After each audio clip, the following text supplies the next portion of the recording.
Assalamualaikum warahmatullahi wabarakatuh.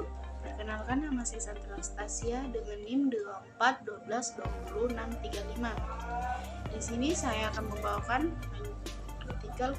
artikel ketiga dengan judul Analisis Manajemen Persediaan pada Usaha Mikro, Kecil, dan Menengah UMKM Jazid Bastomi Batik di Purworejo.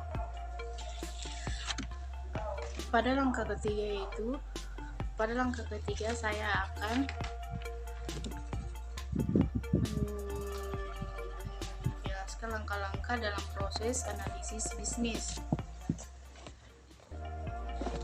Yang pertama yaitu mengidentifikasi proses bisnis. Identifikasi proses bisnis dalam pengelolaan persediaan mencakup analisis bagaimana barang diterima dan disimpan dan diproses di UMKM.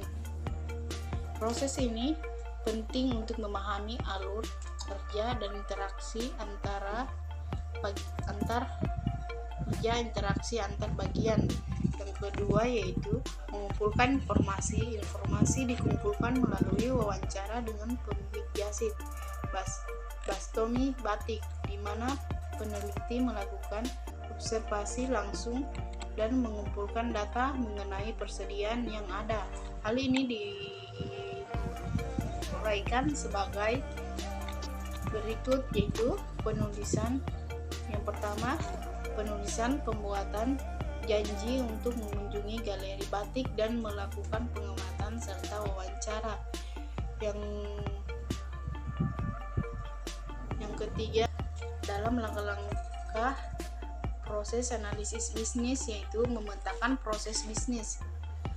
Meskipun pemetaan spesifik tidak diuraikan secara detail, pengelolaan persediaan yang diajukan mencakup pemetaan antara waktu pemesanan, kedatangan barang, dan persediaan yang diperlukan.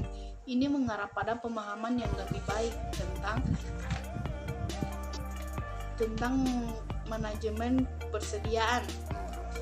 Yang keempat yaitu menganalisis kelemahan dan hambatan. Kelemahan dalam pengelolaan persediaan umumnya muncul dari ketidakmampuan UMKM untuk mengelola stok secara optimal, yang dapat mempengaruhi arus kas dan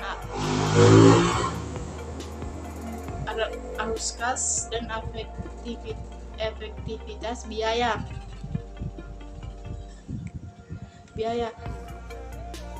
Pengelolaan persediaan yang buruk dapat mengaruhi arus kas dan menghasilkan pengembalian rendah.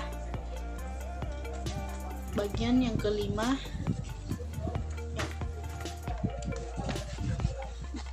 menghasilkan pengembalian rendah.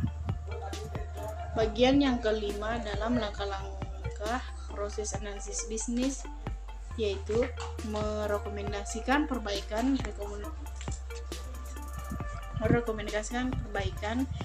Rekomendasi untuk memperbaiki manajemen persediaan mencakup penyesuaian dalam waktu, kedatangan barang, kuantitas yang disimpan, dan keberadaan safety stock. Ini dimaksudkan agar stok tetap ada hingga barang baru datang. Bagian yang kelima yaitu mengimplementasikan perubahan. Proses implementasi perubahan dilakukan dengan menerapkan metode dan rekomendasi yang dihasilkan dari analisis sebelumnya. Meskipun tidak disebutkan dengan jelas dalam dokumen, tetapi proses ini dijadikan bagian penting dari strategi. Bagian yang ketujuh yaitu melakukan evaluasi dan pemantauan. Meskipun evaluasi tidak dijelaskan dalam satu bagian khusus, hal ini menjadi bagian rangkaian untuk memastikan bahwa perubahan yang perubahan yang diimplementasikan memberikan hasil yang optimal dalam pengelolaan persediaan. Sekian dari saya tentang artikel yang ketiga. Assalamualaikum warahmatullahi wabarakatuh.